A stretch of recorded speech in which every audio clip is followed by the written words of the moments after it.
Jai Guruji, Shukrana Guruji for giving me this opportunity of doing your vadiyai and Jai Guruji Sangat ji. बहुत बहुत शुक्राना बहुत बहुत शुक्राना. I'll मैं I'll try to start my journey right away. Actually, this journey started with my in-laws. मेरे जो हमारे पेरेंट्स थे जब चंडीगढ़ डुगरी से गुरुजी शिफ्ट हुए थे चंडीगढ़.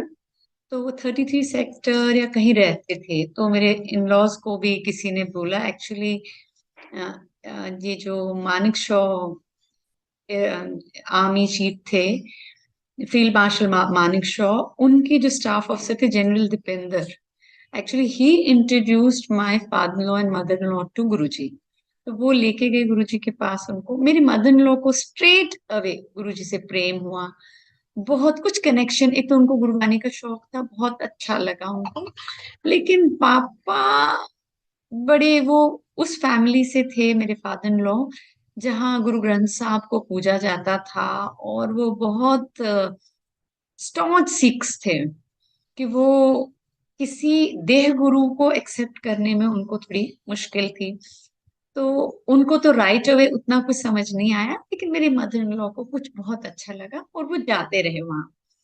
लेकिन ये मेरे इन लॉज थे, सिर्फ mother in law father in law, जो चंडीगढ़ में एक रिटायर्ड लाइफ लीड कर रहे थे. मैं और मेरे हस्बैंड जो थे, मेरे फादर इन लॉ एयरफोर्स में एक सीनियर ऑफिसर थे. एंड मेरे हस्बैंड भी एक जूनियर ऑफिसर एयरफोर्स में पायलट थे. वो पोस्टेड थे हम लोग, मैं और मेरे हस्बैंड, इलाहाबाद. और पेरेंट्स चंडीगढ़ में गुरुजी से मिलते थे. लेकिन मेरे हस्बैंड उस टाइप के बच्चे थे ना, वो जो उस जवानी में बहुत मस्त होते हैं कि अपने अपनी विजडम और अपनी अकल के बराबर किसी को समझना नहीं. वो एज ही ऐसी होती है. तो वो उस दौर से गुजर रहे थे. तो पेरेंट्स उनसे ज्यादा डिस्कस ही नहीं करते थे भगवान शगवान. तो वो बस रॉक म्यूजिक और इस सब में डूबे हुए थे, जवानी के गुरूर में जो उस टाइम होता है. तो हमारे पेरेंट्स ने कभी मेरे हस्बैंड से कभी जिक्र ही नहीं किया, जबकि वो 5 साल से गुरुजी के पास जाते आ रहे थे. कभी हमसे कभी जिक्र ही नहीं किया था उन्होंने गुरुजी का. लेकिन इस दौरान में एक बारी उनकी मैं सुनाऊ जर्नी, जो उनको थोड़े थोड़े जो गुरुजी ने जलवे दिखाए. पहले जब मेरी मदर इन लॉ पहले दिन या दूसरे दिन गुरुजी के दरबार में बैठी थी, तो उनको बहुत सालों से आर्थराइटिस था, उनके घुटने जुड़े हुए थे. जब वो वहां बैठी थोड़ी देर, वो घुटने तो अपने फोल्ड कर नहीं सकती थी. सडनली उन्होंने रियलाइज किया कि उनके घुटने खुल गए हैं और वो चौकड़ी मार के बैठ गई हैं. तो वो रोने लगी. तो गुरुजी ने अपनी सीट से मेरे फादर इन लॉ को बोला, बेदी अंकल, कुछ किंतु परंतु कम हुआ. लेकिन पापा को वो किंतु परंतु अंकल कम कहते थे. लेकिन अभी भी पापा का किंतु परंतु कम नहीं हुआ था. लेकिन मेरी मदर इन लॉ को उनसे बहुत प्यार था. वो बहुत प्रेम हो गया था गुरुजी से. एक दिन वो बीमार थे और ये मैं छोटे छोटे उनके वाले सत्संग सुना रही हूँ. तो एक बारी वो बड़े बीमार थे. उन दिनों गुरुजी को सब लेडीज राखी बांधती थी. तो उन्होंने पापा से बोला कि मैं ना गुरुजी को राखड़ी बांधना चाहती हूँ, लेकिन मेरी आज तबीयत ठीक नहीं, मैं जा नहीं पाऊंगी. आप जाके ये रखड़ी गुरुजी को मेरी तरफ से बांध दे. पापा गए, बांधी भी होगी रखड़ी या दे दी होगी. लेकिन उसी रात क्या होता है, सुबह सुबह के टाइम मेरे पेरेंट्स इन लॉज जगते हैं सुबह, और घर सारा गुरुजी की खुशबू से भरा होता है. और मेरी मदर इन लॉ जान जाते हैं कि गुरुजी आए थे, उन्हीं की खुशबू है. गुरुजी आए थे, घर पे आए थे, तो गुरुजी की खुशबू से घर भरा हुआ है. तो वो जाते हैं लॉबी के कॉफी टेबल पे, देखते हैं एक बहुत ही दिव्य यूनिक रखड़ी, रेड कलर की एक छोटे से वेलवेट के बॉक्स में जरदोजी की राखी पड़ी हुई. वो समझ जाते हैं ये गुरुजी ही थे. तो बाहर गए, गोरखे को बोला. घर लॉक होता था रात को, मेन गेट सब दरवाजे सब बंद. घर तो बंद था, लेकिन गोरखे को बोला, कोई यहाँ आया था? बोले कि हाँ मैडम, एक गंजे गंजे आदमी निकले हैं आपके घर से. लेकिन ताले तो सारे लगे हुए थे, कैसे आए कैसे गए, तो उनको समझ तो आ गई. लेकिन ये गुरुजी का बड़ा फेवरेट सत्संग होता था. उसके बाद मामा पापा जब भी उनके पास जाते थे, तो गुरुजी बोलते थे, बेदी आंटी, और टेलीपैथी वाला सत्संग सुना। Telepathy means that you had been wanting to tie rakhi on me, और मैं कैसे आया था, लेकिन और सुबह बोला कि मैं रखड़ी बंधवाने आया था, तो सोते रह गई। तो वो हंसे, फिर ये वाला सत्संग बोलते थे उनको सुनाने। ये तो उनकी जर्नी की कुछ छोटी छोटी बातें मुझे याद है, मैं बता रही हूँ आपको कि पापा को किंतु परंतु अंकल बोलते थे, रखड़ी का हुआ, मामा की टांगों का हुआ। हाँ, और उन्होंने मेरी मदर इन लॉ को बोला, जा बेटी आंटी तेनो जवान करता, 18 साल दी कुड़ी बनाता, जा ऐश कर। तो उन्होंने एक तांबे के लोटे को एक फूंक मार के उनको दी, क्योंकि वो बीमार रहती थी काफी। उसके बाद मेरी मदर इन लॉ को ब्रेन सीजर हुआ, लेकिन वो मिनटों में ठीक हो गई। उसी दिन कोमा से निकल आई और नॉर्मल जिंदगी जीने लगी। जबकि हम जल्दी जल्दी इमरजेंसी में पहुंच गए, जहां भी हमारी पोस्टिंग थी वहां से, ये सुन के कि उनको सीजर हुआ है। और जब हम पहुंचे तब तक वो हॉस्पिटल से वापस आई और ताज मेरे हस्बैंड को कहने लगे, उनका नाम सरताज है, सरताज मेरे को कार्ड्स खेलने मुझे कार्ड पार्टी में छोड़ा। तो मेरे हस्बैंड इतने हैरान हुए कि इनको सीजर हुआ है ब्रेन का, मम्मा आप कैसे कार्ड्स खेलोगे, आप पे लोड पड़ जाएगा ब्रेन पे, वो सब। ये गुरुजी के कुछ चंद नजारे थे जो उन्होंने उनको दिखाए। लेकिन अभी भी हम पूरे ना गुरुजी से मिले थे, ना हमें कुछ पता। इस दौरान में एक चीज पहले हमारे साथ, और मेरे हस्बैंड तो बहुत ही नास्तिक टाइप के लड़के थे। इस दौरान मेरे हस्बैंड पायलट थे, तो एक सॉटी में, एक जब वो फ्लाई कर रहे थे, उनके जहाज में कुछ खराबी आ गई। जब खराबी आई तो उन्हें लगा कि जहाज फट जाएगा, जल जाएगा, उन्हें इंजन बंद करना पड़ा। उन्होंने आरटी कॉल दिया, बुलाया पीछे सोर्सेस को, जो उनका पीछे बैकअप होता है, उनको बोला कि भाई जहाज बंद करना पड़ रहा है, तो अब ये जहाज चलेगा नहीं। मुझे गंगा, हम इलाहाबाद प्रयागराज में पोस्टेड थे उस टाइम, मुझे गंगा में एयरक्राफ्ट उतारना पड़ेगा, तो हम स्विम करके निकल जाएंगे दोनों पायलट, और आप जितनी रेस्क्यू की तैयारी रखिए। तो उन्होंने जहाज बंद किया। उन्होंने सोचा अब गंगा में जहाज गिर जाएगा और वो स्विम करके बाहर अपनी जान बचाने की कोशिश करेंगे। लेकिन सरप्राइज की बात ये थी संगत जी कि जहाज चलता ही गया, वो जहाज लैंड हुआ। ये एक मिरेकल सा हुआ जो उन्हें समझ में नहीं आया, लेकिन मेरे हस्बैंड का नाम शौर्य चक्र के लिए गया, एयरफोर्स के अवार्ड के लिए गया, कि इन्होंने जी पायलट की भी जान बचाई, अपने को पायलट की भी, अपनी अकल से, और जी जहाज भी बचा दिया है। लेकिन मेरे हस्बैंड को एयरफोर्स की तरफ से कुछ भी नहीं मिला। ऊपर हेडक्वार्टर से वापस ये चिट्ठी आई कि ये साइंटिफिकली मुमकिन ही नहीं है जो हुआ है, आप कैसे एक्सपेक्ट करते हो कि हम इस आदमी को अवार्ड दें। मेरे हस्बैंड को बड़ा बुरा लगा कि हाय, हकीकत तो यही है, मैं तो जहाज लेकर आया था लेकिन मुझे कुछ नहीं मिला। फिर ये तो मैं बाकी का बता रही हूँ, उस दिन क्या हुआ था जब ये जहाज वाली चीज हो गई। हमारे एयरफोर्स में बड़ी सेलिब्रेशन होती है, उस आदमी का नया जन्मदिन मनाया जाता है, जब कोई ऐसा इंसिडेंट अवॉइड हो जाए कि भगवान ने उसको दूसरा मौका दिया है जिंदगी का। तो बर्थडे पार्टी वार्टी भी हो गई थी। फिर क्या हुआ कि उन्होंने मेरे फादर इन लॉ ने मेरे हस्बैंड को फोन किया और कुछ पूछा उनसे, बोला सरताज सब ठीक है ना।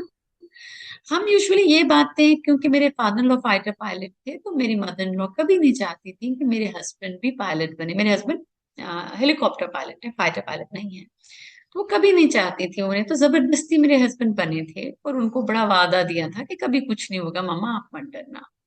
तो वो हार्ट पेशेंट थी, तो वो ऐसी कोई टेंशन की बात हम घर वालों से कभी शेयर नहीं करते थे। असल में पूरी डिटेल मुझे भी पता नहीं थी। तो मेरे हस्बैंड ने घर में तो कभी किसी को नहीं बताया कि उनके साथ ऐसा इंसिडेंट हुआ है।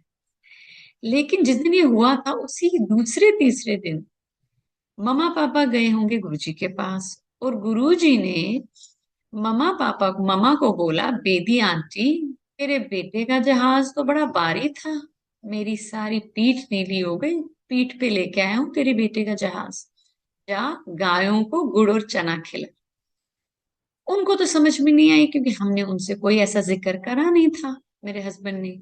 लेकिन तीसरे ही दिन उन्होंने मेरे हस्बैंड से पूछा था कि सरताज, इन एक आध दिन में कुछ ऐसा कोई वाकया, कुछ इंसिडेंट हुआ था तुम्हारे साथ, गुरुजी ने ये बात क्यों की? तो फिर मेरे हस्बैंड ने कंफर्म किया कि पापा, जहाज में खराबी होने के कारण मेरे साथ ऐसा हुआ है। जय गुरु जी। तो लेकिन तब भी हस तब तक तो मेरे हस्बैंड नास्तिक ही थे। इतना होने के बाद उन्हें कुछ बातें समझ में नहीं आ रही थी उनको। वो दौर भी ऐसा था कि बड़े नकली गुरु इंडिया में भर गए थे, फ्रॉड।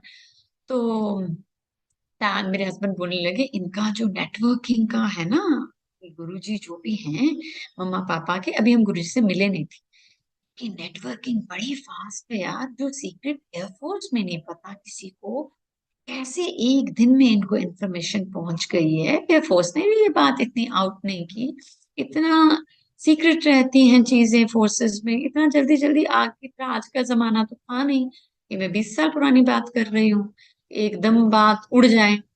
हैरान हो गए। अभी भी हमें गुरुजी कौन है, गुरुजी की क्या शख्सियत, क्या ताकत है, इसका दूर पार तक कोई अंदाजा नहीं। ये बात भी हमने एक कान से सुन, दूसरे से निकाली। अब संगत जी क्या होता है कि कहते हैं ना, गुरुजी अपनी प्रेजेंस दिखा देते हैं, और बुरे टाइम में किसी किसी तरीके से, किसी मदद के द्वारा अपनी प्रेजेंस दिखा देते, तो उसके बाद सारा जीवन ही सत्संग ही है उनका, हर चीज में वही दिखने लगते हैं। लेकिन जिस चीज से उन्होंने अपनी प्रेजेंस मेरे हस्बैंड को दिखाई और मुझे दिखाई, वो ये वाक्य था। मेरी बेटी डायग्नोज हो गई एक बच्चों की, वो 2.5-3 साल की बच्ची थी, एक किडनी डिसऑर्डर से। उसकी दोनों किडनियां फेलियर में चली, और 5% बच्चे ऐसे होते हैं जो सरवाइव नहीं करते, बाकी बच्चे, छोटे बच्चों की डिजीज होती है, 95% बच्चे बच जाते। लेकिन मेरी बच्ची उन बच्चों में से थी जो नहीं बच सकती। कोई रास्ता, ऑल ओवर द वर्ल्ड हमारे कुछ कॉन्टैक्ट्स थे, कुछ था, हम अपना जोर लगा सकते थे हर ढंग से उसको बचाने का। कोई चीज हमने छोड़ी नहीं, जो हमने की नहीं। लेकिन कुछ भी नहीं हुआ। अब डॉक्टर्स ने पहले तो आर्मी के हॉस्पिटल में हाथ खड़े कर दिए, तो पेरेंट्स ने हमें बुला लिया कि आप बच्चे हो, तुमसे कुछ नहीं होगा, तुम हमारे पास आओ। हम इस मरते हुए बच्चे को लेके चंडीगढ़ पहुंचे। चंडीगढ़ में मम्मा पापा ने भी सारे जोर लगाए, हर डॉक्टर हर जगह गए, पीजीआई गए, पीजीआई वालों ने, डॉक्टरों ने जवाब देके 38 डेज मेरे बच्चे ने यूरिनेट नहीं किया था। के बाद पानी तो रिमूव हो गया ऐसे तैसे, लेकिन पीजीआई वालों ने भी अपने निराश होके वापस भेज दिया, बोला कि अब इस बच्चे को आप कंफर्टेबल कर लो, अब ये घर में ही रखो इसे, अब ये ज्यादा देर नहीं जिएगी, ये एंड है इसका। तो हम इतने निराश हुए, लेकिन उस टाइम पे मम्मा पापा ने बोला कि अभी तक तो हॉस्पिटल में ही थी, हम गुरुजी के पास नहीं पहुंचा सकते थे। पापा ने बोला कि एक दरवाजा है जहां हमें कोई आशा है। फिर उन्होंने गुरुजी की ये जो बातें मैंने आपको शुरू में बताई हैं, ये बाद में गुरुजी उस टाइम पे मम्मा पापा ने व्याख्या की, ये घुटनों की, सीजर की, ये वाली सारी बातें हमें सुनाई कि ऐसे महापुरुष एक हैं जहां हम जा सकते हैं। मेरे और मेरे हस्बैंड को तो अभी भी कुछ समझ नहीं आ रहा था, लेकिन मजबूरी में ना, मरता क्या ना करता आदमी सब कुछ कर लेता। अहंकार आदमी का उस टाइम बहुत लाइन पे होता है, आदमी किसी के भी पैर चूमने को तैयार हो जाता है। तो हमने बोला ठीक है, तो मेरे हस्बैंड का वो करारापन शरारापन डब्बे में गुल हो गया था, तो चलो मामा पापा ले चलो। उस टाइम पे गुरुजी एम्पायर स्टेट पहुंच गए। तो जब वो एम्पायर स्टेट, मामा पापा गाड़ी में इस बच्चे के साथ हम दोनों को लेके एम्पायर स्टेट, उस उम्र में जैसे सासें बेचारी तो बहुओं को अभी अच्छी नहीं लगती, तो ये तो मेरी सास के गुरु थे। तो मैंने मन में बोला, पता नहीं किस गुरु के पास लेके जा रही हैं, चलो भाई देखते हैं। तो मेरा कोई मन नहीं था। और जब एम्पायर स्टेट हम गए, कुछ 1 मिनट पल के लिए गुरुजी ने मुझे ये अक्ल दी, परमात्मा ने मुझे अक्ल दी। जब मैं उधर गई तो मुझे कुछ भी नहीं दिख रहा था। मैं घुसी, गुरुजी अपने विराजमान थे अपने आसन पे। उन्होंने व्हाइट चोला पहना था, बिल्कुल व्हाइट, और उस पे सेल्फ की वो कुछ, वैसे तो गुरुजी को प्रेम से हर किस्म के चोले, वो जादूगर वाले चोले भी, हर किस्म के चोले जो भावना से जो श्रद्धा से कोई पहना देता था।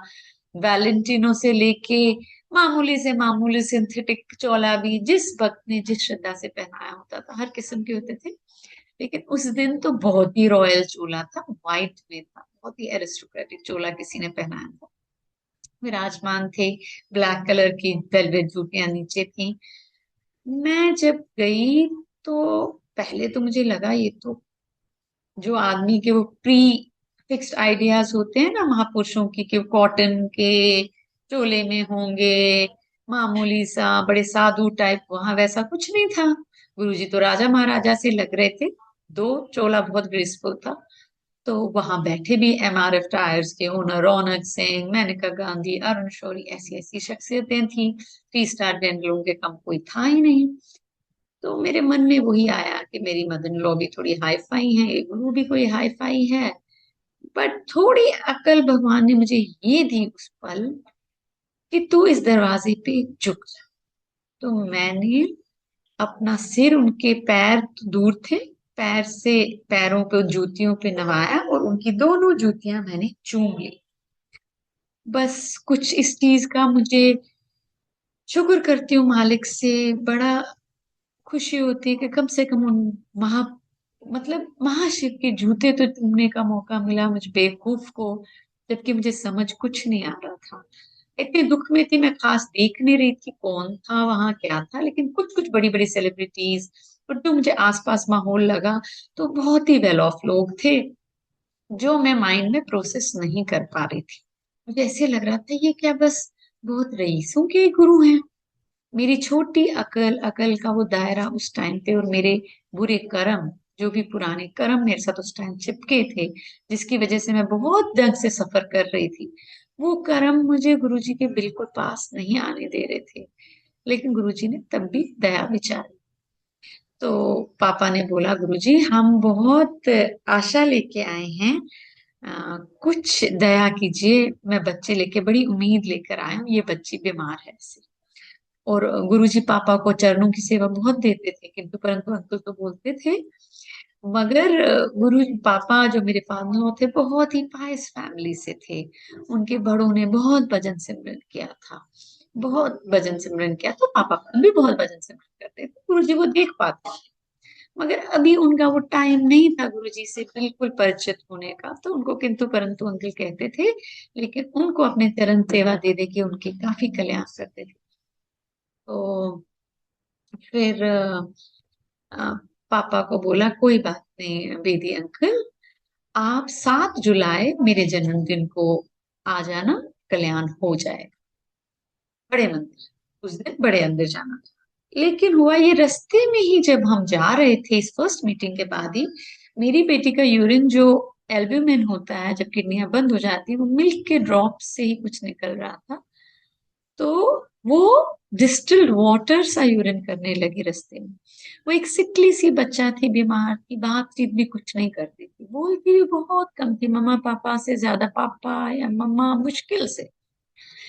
वो कंप्लीट इंग्लिश के लंबे लंबे सेंटेंस बोलने लगी। जब हम वापस चंडीगढ़ को कार में जा रहे थे, मुझे पहला झटका तो उससे लगा। फिर जब हम 7 जुलाई को और आए तो मैंने सोचा, मैं ना, यहाँ तो बड़े हाई फाई लोग हैं, मेरी मदर इन लॉ तो बहुत स्टाइल से इधर आई हैं, क्या पता जो अपना थिंकिंग होती है ना कि हम भगवान को भी बेवकूफ बना लेंगे, बड़े भोले भाले बन जाएंगे, ये नहीं पता कि क्या क्या कर्म करके आए हैं जिसकी वजह से ये रगड़े लग रहे हैं। इंसान को पिछला तो अपना किया कुछ पता नहीं होता, आगे आगे 4 दिन की कहानी पता होती है, तो वो तो ठीक ही लगता है आदमी को, हाँ कि मैं तो परफेक्ट ही हूँ। तो मेरे को जो मेरी सास जिनके अच्छे कर्मों से गुरुजी मिले, जिनके अच्छे कर्मों से वहां तक मैं पहुंच गई, वो मुझे हाई फाई लग रही थी कि गुरुजी इनका पता नहीं सुनेंगे कि नहीं सुनेंगे। सब लाइन में लग रहे थे, तो मैं ना चोरी से अपने इन लॉ से अलग लगी लाइन में, कि मैं गुरुजी से बोल लूं, थोड़ा स्टाइल मार के और मेरी ये रोनी सी सूरत देख के, क्योंकि मेरी एक्चुअल हालत बहुत बुरी हो गई थी। हॉस्पिटल से मैं जब निकली थी मैं 42 kgs की रह गई थी। आप इमेजिन करिए, एक यंग लड़की 20s में जो हो, कि उसका क्या हाल हो। छोटा बच्चा इतना प्यारा सा, और जिस सब से हम गुजरे थे पीजीआई में इतने दिन रह के, जो सब मैंने देखा था, उससे मैं इतनी भयभीत थी, इतनी टॉर्चर्ड थी, मेरी हड्डियां निकली हुई थी। तो मैंने सोचा मेरी शक्ल देख के इनको तरस आ जाएगा। तो मैं गुरुजी के अ, पास जब गई, सब लोग जा रहे थे लाइन लाइन में आशीर्वाद लेने, तो मैंने बोला गुरुजी मेरी बेटी का नाम है रहमत, रहमत पे रहम करो। तो गुरुजी ना मुझे ऐसे हाथ से, तो मुझे बड़ा बुरा लगा कि सबसे हंस हंस के बोल रहे हैं, हंस हंस के बातें कर रहे हैं सबसे अच्छी तरह, और मैं जो सच में इतनी परेशान हूँ, मुझे इन्होंने बस हाथ से ऐसे टाल दिया। तो बड़े टूटे मन से मैं बाहर गई कि इन्होंने तो मेरा बच्चा ठीक नहीं करना। बाहर एक लेडी मुझे मिली और उन्होंने मुझे बोला कि इन्होंने आपको नहीं शन किया है, आपको ऐसे नहीं टाला, इन्होंने आपकी बदकिस्मती, आपके बुरे कर्म को, जो आपका पीछा इस टाइम करा, उसको चाटा है। आप मत ऐसा समझो। तो एकदम से मुझे इन्होंने, किसी के द्वारा गुरुजी ने वो तसल्ली दिला दी। फिर उतने में गुरुजी कल्याण कर चुके थे हाथ ऐसे करके। जब पापा मम्मा की बारी आई तो पापा मम्मा कहने लगे गुरुजी बड़ी उम्मीद से आए हैं। तो गुरुजी कहने लगे ऐवी कोई गल है बेदी अंकल, हो गया कल्याण। तो कल्याण उन्होंने मेरी बेटी का कर दिया, मेरी बेटी ठीक हो गई। उसके बाद कभी हॉस्पिटलाइज नहीं हुई, ऐसे छोटा मोटा कुछ हुआ, क्योंकि मतलब जीवन दान उसको मिल गया। छोटा मोटा प्रोसीजर चलता गया, उस पे दवाई काम करना शुरू हो गई, वो ठीक होना शुरू हो गई। तो हम हैरान हो गए। फिर हम, मेरे हस्बैंड को तो स्ट्रेट अवे एक कनेक्शन बना, लेकिन अजीब सा कनेक्शन बना। वो सत्संग नहीं जाते थे, बहुत गुरुजी के पास नहीं जाते थे, लेकिन गुरुजी में यकीन हो गया उनको। मेरा ये था, मुझे भी था कि हम उसके बाद क्या होता था, हम तो फौज में थे, आए दिन आ नहीं सकते थे, फौज में तनख्वाहें बड़ी कम थी कि कितना दिल्ली आए दूर दूर जगह से।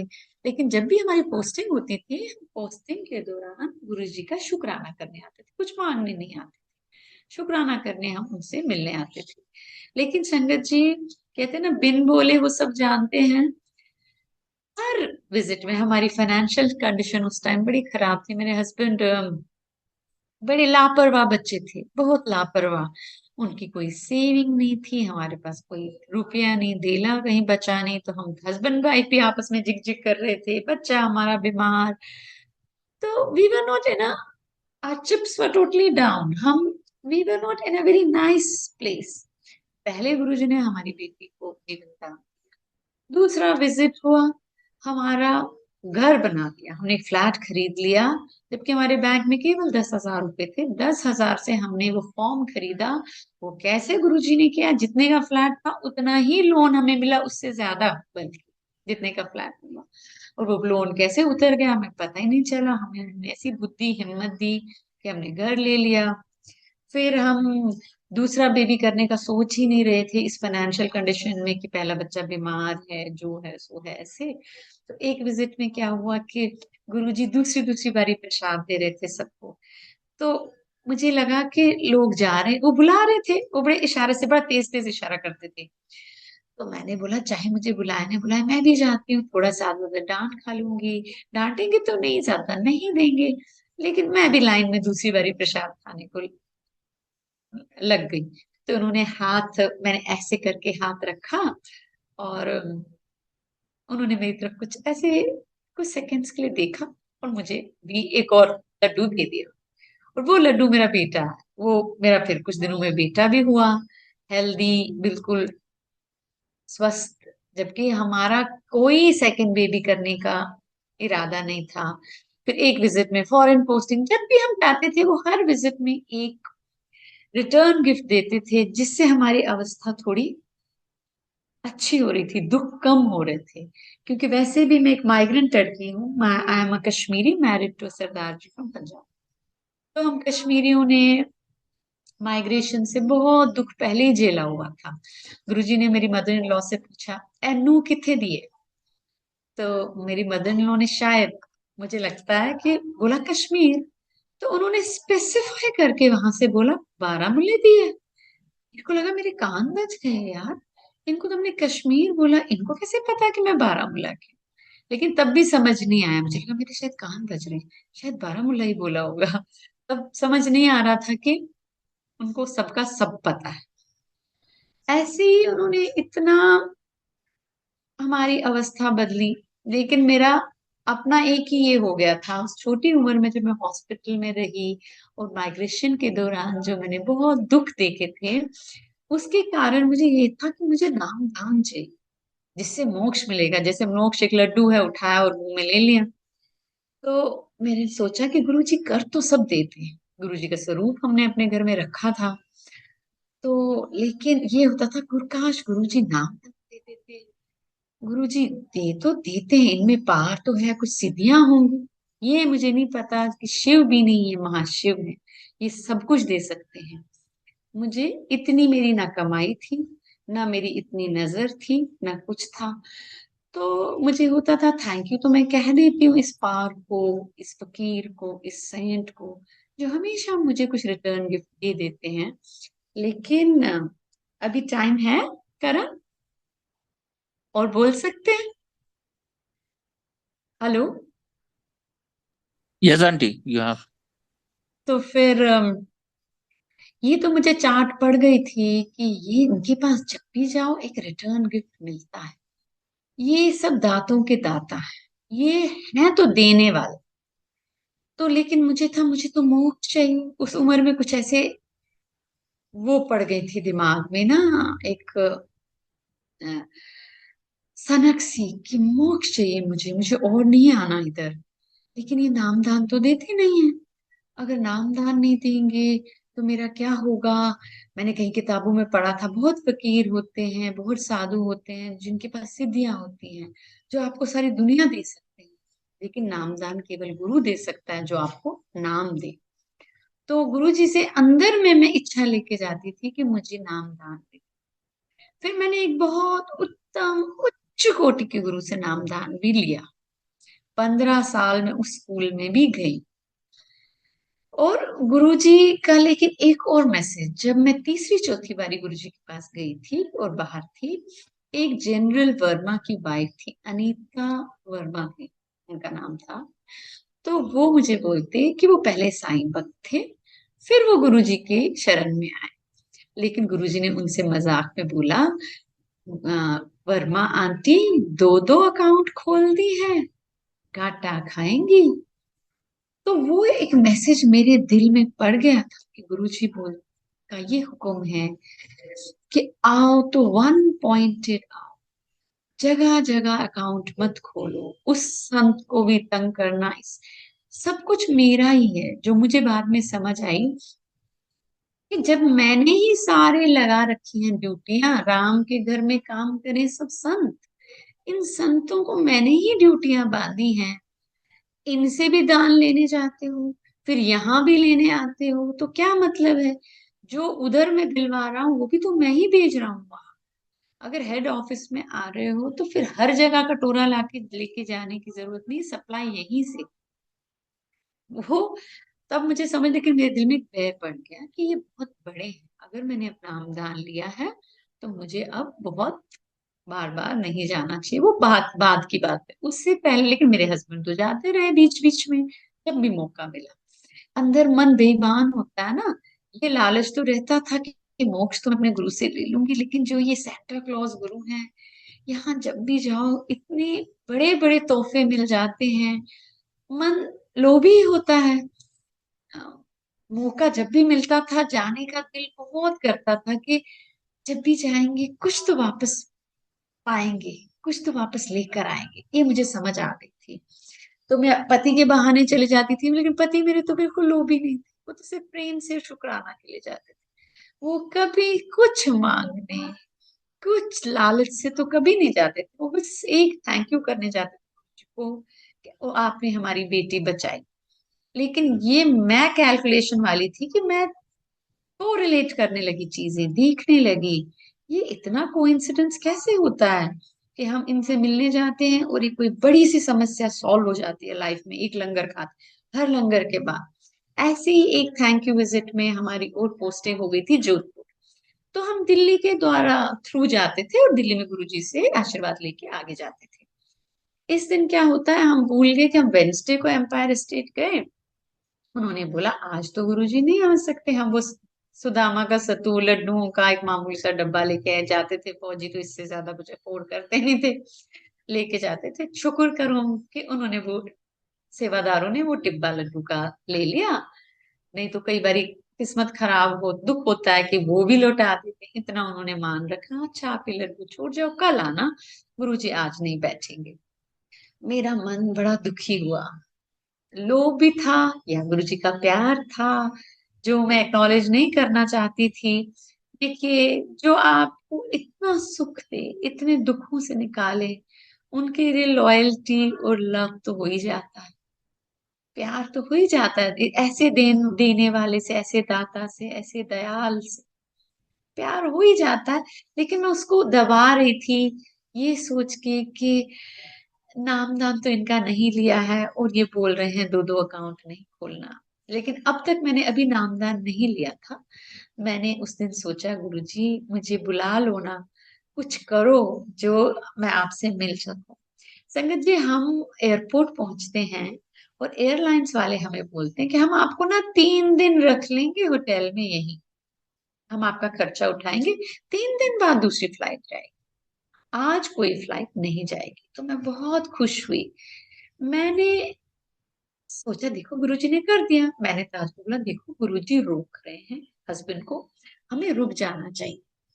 लेकिन मेरे हस्बैंड बड़े अखड़ थे, नहीं नहीं मुझे पहुंचना ही पहुंचना है, या तो टाइम होता है, कर्म होते हैं, आदमी के पाप बीच में आ जाते हैं। वो अड़ गए, मुझे आज ही पहुंचना है ड्यूटी पे, जबकि हमें 3-4 दिन ज्वाइनिंग थी। गुरुजी ने उस हिसाब से सब कुछ किया, माने ही ना, नहीं मुझे आज ही जाना है, नहीं मुझे। और मेरा मन रो रहा था, मुझे मेरे को ना जाना था गुरुजी से आशीर्वाद लेने और कोई एक और रिटर्न गिफ्ट लेने। मुझे तो चाट पड़ गई थी ना रिटर्न गिफ्टों की। मुझे तो गुरुजी के पास जाना था, ये गधा समझ नहीं रहा मेरा पति, हमें रुक जाना चाहिए, नहीं माने। तो हम जहाज कोई और, उन्होंने जहाज में हमें बिठा दिया, चलो जी कहीं टाइप किया। लेकिन गुरुजी की महिमा देखिए, वो कोई समय टाल रहे थे हमारे लिए। मेरे हस्बैंड पे कुछ, उनकी लाइफ पे कुछ खतरा था, कुछ था, वो उस दिन हमें पोस्टिंग पे नहीं भेजना चाहते थे। तो उन्होंने क्या किया, जब हम जहाज में चढ़े, वो जहाज डिटोर होके उदयपुर पहुंच गया और वहां रुक गया सारे दिन, जोधपुर पहुंचा ही नहीं उस टाइम पे जिस टाइम पे हमने प्लान किया था। सारे दिन हमें जोधपुर रहना, उदयपुर रहना पड़ा, एक होटल में अगेन हम रहे, सारे दिन खाया पिया। उस दिन फिर लेट फ्लाइट निकली और हम पहुंचे। फिर मुझे समझ आया कि गुरुजी कुछ मेरे हस्बैंड का संकट टालना चाहते थे, क्योंकि जोधपुर उस पोस्टिंग के दौरान मेरे हस्बैंड को अवार्ड तो मिला गैलेंट्री का, वो गैलेंट्री का अवार्ड मिला, लेकिन उस दौरान भी मेरे हस्बैंड को लाइफ का बहुत खतरा था। उन्होंने जो फ्लड रिलीफ में ऑपरेशंस किए थे जहाज में, 166 लाइव्स रेस्क्यू की, वो आग में से भी लोगों को निकाल, जो बहुत खतरनाक ऑपरेशंस होते हैं जहाज के लिए, आग के इतने पास जाना और लोगों को बचाना। उधर जीवन दान दिया, वहां से बचा के निकाले गुरुजी, उल्टा अवार्ड दिला। फिर दूसरी चीज कि एक बार ये मेरे हस्बैंड नाइट फ्लाइंग के बाद आए थे और वो अपने कमरे में, तब इलेक्ट्रिक ब्लैंकेट्स होती थी विंटर में, वो इतने थके हुए थे कि इलेक्ट्रिक ब्लैंकेट में आग लग गई थी, उन्हें कोई आइडिया नहीं था। हमारा बेबी, हमारा बेटा बहुत छोटा था, गुरु जी का ही दान है, वो बेटा छोटा था, कुछ महीनों का था, तो हस्बैंड को फ्लाइंग जाना होता था और वो बच्चा जग जाएगा, मैं बच्चों के साथ दूसरे रूम में सोती थी। मैं दिन सिर्फ उनको बीच में देखने गई, गुरुजी ने मुझे कुछ ऐसे जगाया, आधी रात में सिर्फ उनको चेक करने गई कि वो सेफ तो हैं, ठीक तो हैं, खाना तो खा लिया। जब मैं आधी रात, पता नहीं क्यों, बेडरूम्स बहुत दूर थे, बहुत बड़ा घर था, पुराने स्टाइल का घर था, तो जब मैं चेक करने की देखा कि मेरे हस्बैंड बीच में लेटे हैं और उस बेड में पैट्रेसेस पे आसपास आग लगी। मैंने उनको उठाया, वो इतने डीप नींद में थे संगत जी, और इतना स्मोक था उन्हें कुछ पता ही नहीं, उनको कहीं एक हल्का सी खरोच भी नहीं आई थी। वो उठे और दूसरे रूम में सो गए, और दूसरे दिन फ्लाइंग गए, और सारा बिस्तर जल गया, बेड जल गया। वो जलता हुआ मैट्रेस उठा के मैंने बाथरूम में शिफ्ट करने की कोशिश, तो बाथरूम की सारी टाइलें जल के गिर गई इतनी हीट से। गुरुजी ने अपना हाथ रखा कि हम नीच कर्म कई बार समझते नहीं है, गुरु के संकेत नहीं समझते कि वो हर चीज में हमें बचाना ही चाहते हैं। जय गुरु जी। और भी एक जोधपुर का ही एक हंसने वाला ही ये है, सत्संग है। अगर अभी टाइम है, जब भी टाइम हो जाएगा तो आप मुझे इशारा कर दीजिएगा। अ, जोधपुर में मेरे इन लॉज आए हुए थे, तो हम लोग इस छोटे बेबी को, जो गुरुजी का ही दान था, मेरा बेटा, इसको लेके, और मेरी बेटी जिसको गुरुजी ने अब ठीक कर दिया था, उस बेटी को लेके हम रेस्टोरेंट गए थे। 10 11 12 बज गए वहीं, तो अब हम वापस आने लगे। हमने रियलाइज किया कि एक्चुअली मैं गई थी बीच में बच्चे का डायपर लेने, तो कार की चाबी कहीं, मैंने अपनी बड़ी बेटी जो 8 साल की, उसके कपड़े 100 बारी चेक कर लिए थे, उसके कपड़ों में कुछ नहीं, कोई चाबी नहीं थी, हर जगह ढूंढी, चाबी नहीं मिली। तो मेरे हस्बैंड ने बोला, आप ऑटो शॉटो भी, रात को 12 बजे कुछ नहीं मिल रहा था, किसी तरीके से आप लोग घर पहुंचो, मैं कार नहीं छोड़ सकता। तो एक ईमानदार फौजी के लिए एक गाड़ी भी बहुत बड़ी प्रॉपर्टी होती है। तो अगर हम चले गए और हो सकता है किसी चोर ने कार की चाबी चुरा ली है, तो वो चाबी लेके भाग जाएगा। तो मैं कार को गार्ड करता हूँ यही, जनवरी का महीना था, और तुम लोग घर जाओ, डुप्लीकेट चाबी भेजो, ढूंढो किसी तरीके से, तो फिर ही जाएंगे।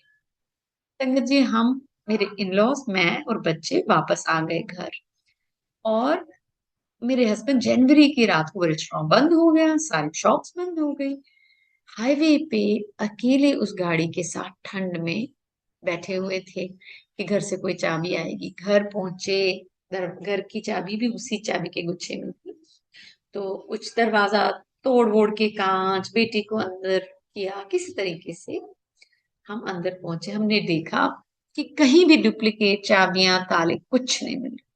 अब तक मेरी मदर इन लॉ बेचारे हाइपर हो गए थे बेटी की फिक्र में, हाय जनवरी की रात, मेरा बेटा ठंड में, मेरा बेटा। और वो फ्रस्ट्रेशन में मुझे डांटने लगे कि यार तुम कैसी हो, तुमने ही चाबी खोई होगी, जो होता है, माँ बच्चे के प्यार में बड़ी अंधी हो जाती है। हाय मेरा बेटा, हाय जनवरी की रात में मेरा बेटा ठंड में वहां ठिठुर रहा है, और तुमने चाबी खो दी, तुमने चाबी खो दी।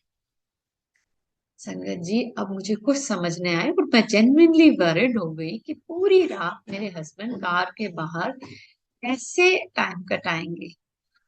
इतने में क्या होता है, उस घर में बड़ी हाई सीलिंग वाले कमरे थे, पुराना घर था, और मेरी बेटी दूसरे कमरे में थी, और मैं एक कमरे में थी, तो बड़ी छन से आवाज आती है, छन से आवाज आती है, जैसे कोई चाबियां बहुत ऊपर से गिरी। अगर संगत जी मेरी बेटी की बिब में भी चाबी होती, जो मैंने 10 बारी चेक करा था, ऐसी आवाज नहीं आती। वो बहुत बड़ा घर था, एक कोने से दूसरे कोने तक वो छन की आवाज आई। और नहीं, मैंने आपको बीच में ये बात ही नहीं बताई कि जब मेरी मदर इन लॉ इतना तंग करने लगी मुझे, जो गुरु जी का स्वरूप था हमारे घर में, मैंने उसके ऊपर मेन सीन थी, सिर मार दिया, कुछ करो। उस स्वरूप से बोला, सिर पीट के, अब कुछ करो। क्योंकि हमें ये आदत हो गई थी कि जब भी कहीं फंसते थे तो जबान पे गुरुजी ही आते थे हमारे, तो वो ना चाहते हुए भी वो 2 अकाउंट वाली चीज तो चली रही थी, तो गुरुजी ही आते थे मन पे। तो मैंने इनके स्वरूप पे सिर मार के बोला कि कुछ करो। तब ये हुआ कि छन उसी टाइम आवाज आई उस चाबी की। और जब मैं दूसरे कमरे में गई और मेरी बेटी वहां डरी हुई रोए जा रही थी, तो मैंने बोला, बेटा आप क्यों डरे हो, क्या हुआ? बोला, मम्मा ये चाबी मेरे पास नहीं थी, ये चाबी ऊपर से गिरी, तो उससे वो डर गई थी उस एक्सपीरियंस से कि हवा से चाबी कहाँ से आ रही है, कैसे गिरी। वो थोड़ी घबराई हुई। जय गुरु जी। तो फिर हमने वो चाबी बेची और ये सब हुआ। फिर ऐसा हुआ एक बारी, मैंने फिर बड़े दिनों बाद नाम वो ले लिया था, जो मैंने आपको बोला, किसी बड़े गुरु का। तो गुरु जी, जाती तो थी मैं लालच से हस्बैंड के साथ, कभी कभी कम हो गया था। फिर 2007 में महाराज अंतर्ध्यान हो गए, तो उतना बड़े मंदिर और एम्पायर स्टेट बिल्कुल खत्म हो गया हमारा आना जाना। 10 साल हो गए थे ना, हम बड़े मंदिर आ रहे थे। एम्पायर स्टेट हमने सोचा महाराज जी तो अब है नहीं, तो किस लिए जाएं, और मैंने तो गुरु धारण कर लिए थे। हमारी दिल्ली पोस्टिंग हुई 10 साल पहले। हाँ, 8 साल पहले हमारी दिल्ली पोस्टिंग हुई है। तो वही बच्ची जिसको गुरुजी ने जीवन दान दिया था, उसको कुछ एक प्रॉब्लम हुई कि वो एक बड़ी ब्रिलियंट स्टूडेंट थी, वो एग्जाम देने जा रही थी। ट्रैफिक जैम, बारिश हो गई सडनली, ट्रैफिक जैम में 12th का एग्जाम था। ट्रैफिक जैम में गाड़ी फंस गई, हमारी कार ब्रिज के ऊपर। ऐसा जाम कि 2 घंटे गाड़ी हिली नहीं, और वो एग्जामिनेशन हॉल 1 घंटा लेट पहुंची। जब वो 1 घंटा लेट पहुंची तो बड़ी मुश्किल हुई उनको अंदर। वो 1 घंटा लेट तो 12वीं में अंदर जाने नहीं देते, लेकिन वो अकेली नहीं फंसी थी, लकीली 50 बच्चे फंसे थे। तो उन्होंने उन्हें अंदर तो जाने दिया, लेकिन एक्स्ट्रा टाइम नहीं दिया। तो एक मैथ का पेपर था जो बहुत एक्स्ट्रा लेंथी था, उसको 1 घंटे में ही करना पड़ा। तो उसको, उस एक्सपीरियंस से पैनिक अटैक शुरू हो गए। तो 12th के पेपर्स में उसे पैनिक अटैक हो गए। एक ब्रिलियंट स्टूडेंट जिसकी 97 95 थ्रू आउट 100% ऐसे मार्क्स आते थे, उसे कुछ सदमा सा हो गया कि 12th के लिए मैंने सारी तैयारी की थी, मेरा तो सब चीज पे पानी फिर गया। लेकिन फिर जब उस पैनिक अटैक शुरू हो गए थे, बाकी पेपरों में वो अटैक्स के साथ ही जा रही थी, उल्टियां करे जा रही थी, बाथरूम जाए जा रही थी, शेक कर रही थी, और एग्जाम देना नहीं मान रही। तो हस्बैंड ने मेरे बड़े मुश्किल से उसको डांट डांट के एग्जामिनेशन हॉल पहुंचाया, और पुरानी याददाश्त पे ही बोला तुम पेपर दोगे, नेक्स्ट पेपर। लेकिन मेरे हस्बैंड भी बाहर कार में रो रहे थे। वो इसलिए रो रहे थे कि ये इस बच्चे के साथ अच्छा नहीं हुआ। इतने में गुरुजी मेरे हस्बैंड को एक विजन देते हैं, जिसमें वो स्माइल देके उनको आश्वासन देते हैं कि सब ठीक हो जाएगा। तो जब मेरे हस्बैंड आए और मैंने उनको बोला कि बेटी का पेपर कैसा हुआ, उन्हें बोला, मेरे को बताया कि ऐसे ऐसे हुआ। वो तो 1 घंटा लेट पहुंची, वो आधा ही पेपर कर पाई है और वो बुरी हालत में है। लेकिन मेरे को ये विजन आया था। ये फर्स्ट उस दिन नहीं आया, नेक्स्ट डे आया, नेक्स्ट पेपर में, जिसमें मेरी बेटी को पैनिक अटैक अब शुरू हो गया। तो गुरुजी ने ऐसे आश्वासन दिया है। तो फिर मेरे दिमाग में आया कि अकाउंट अकाउंट, अब मैंने गुरु धारण किया, मुझे ये सब नहीं सोचना चाहिए।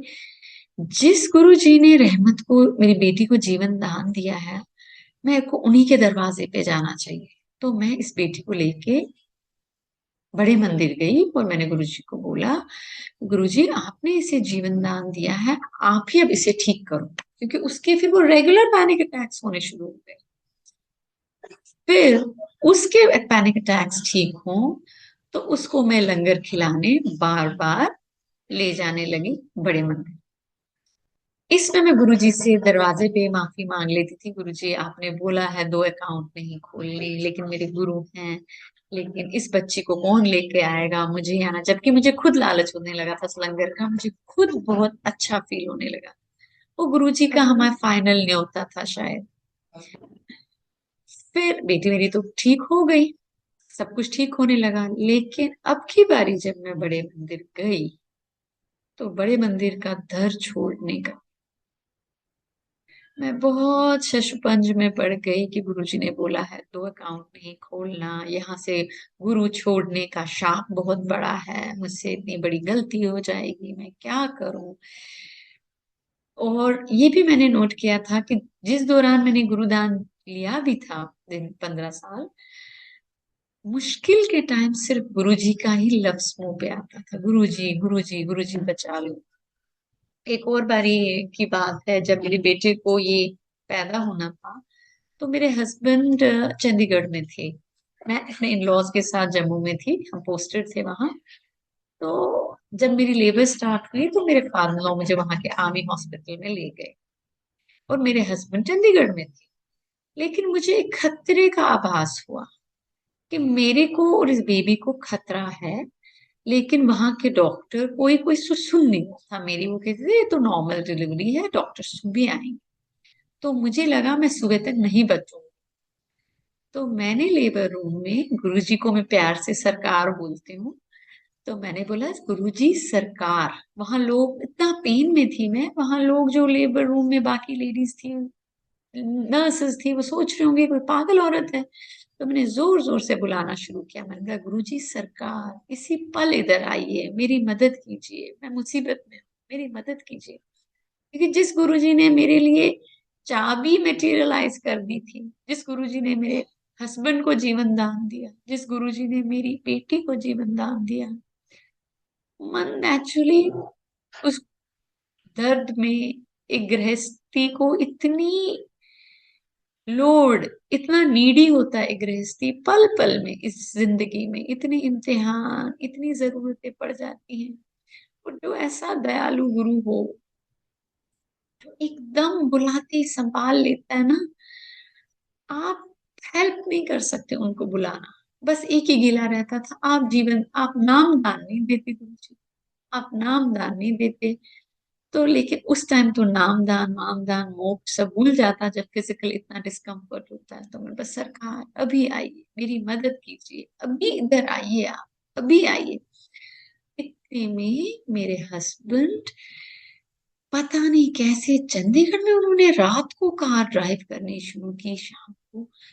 जबकि जम्मू तक पता नहीं कितने घंटे, 8-9 घंटे लग जाते हैं। मेरे हस्बैंड अजीब ही कुछ रिकॉर्ड टाइम पे ही पहुंच गए, और उस हॉस्पिटल के लेबर रूम के बाहर।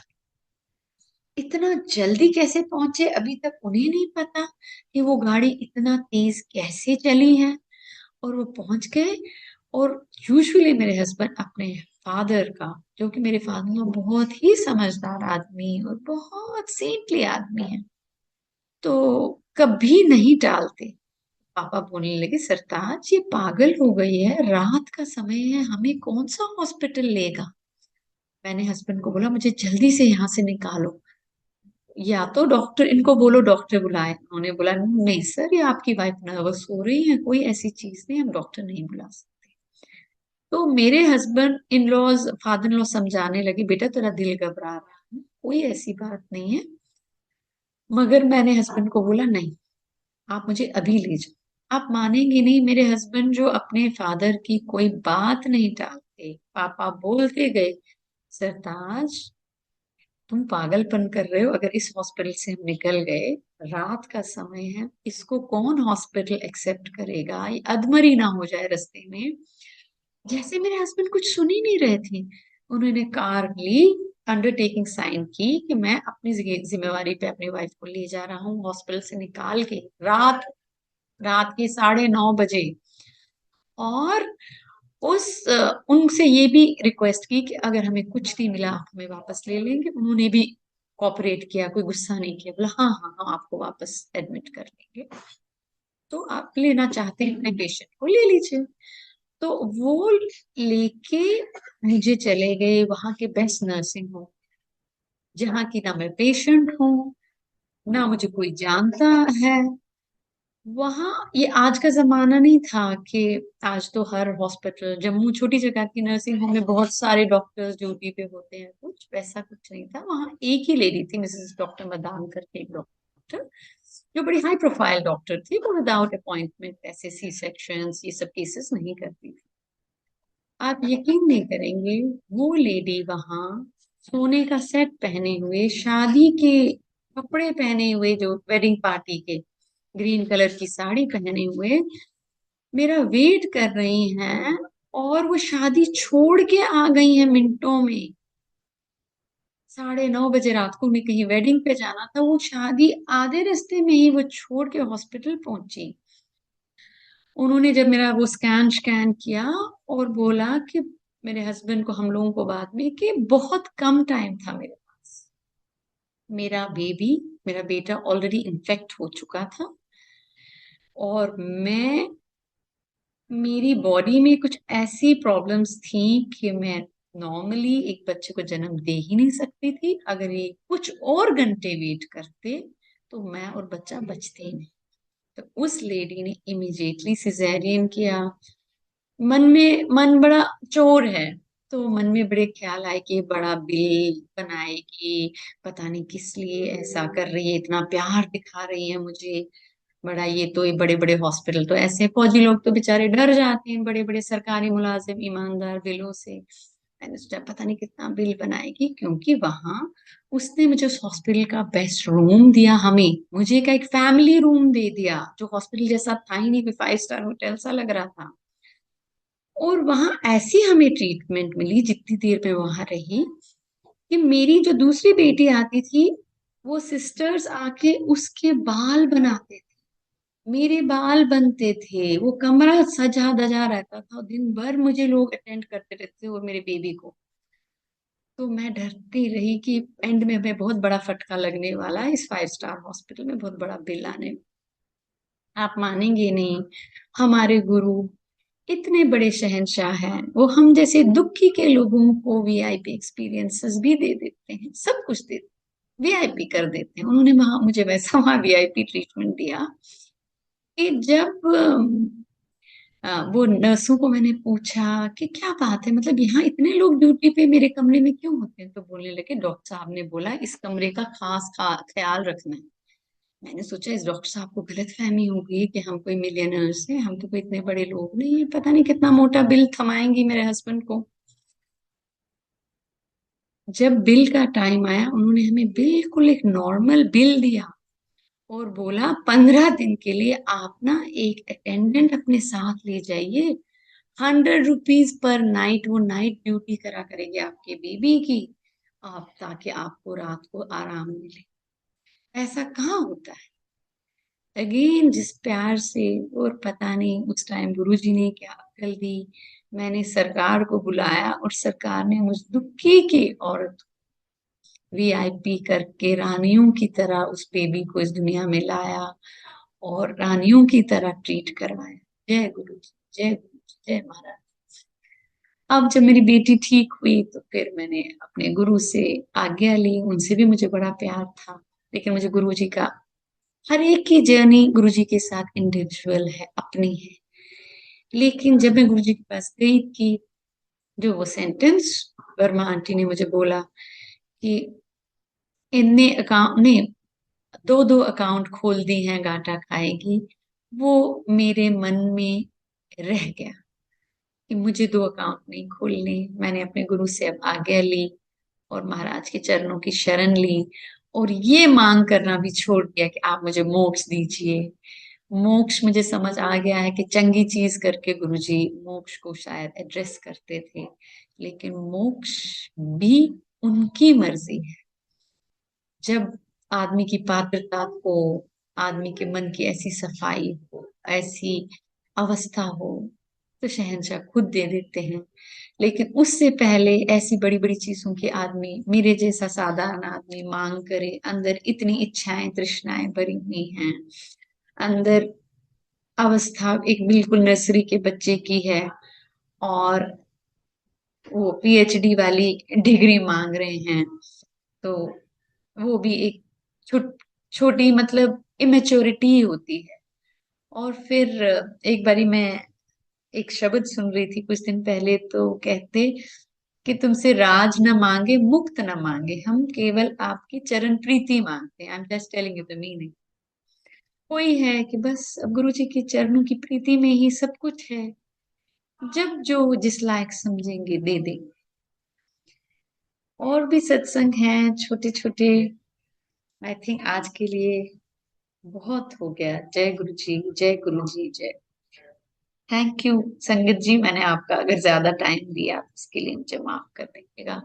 गुरु जी के सत्संग करने पे आए तो बस खत्म ही नहीं होते, अब जीवन ही हमारा उनके सत्संग ही है। जय गुरु जी।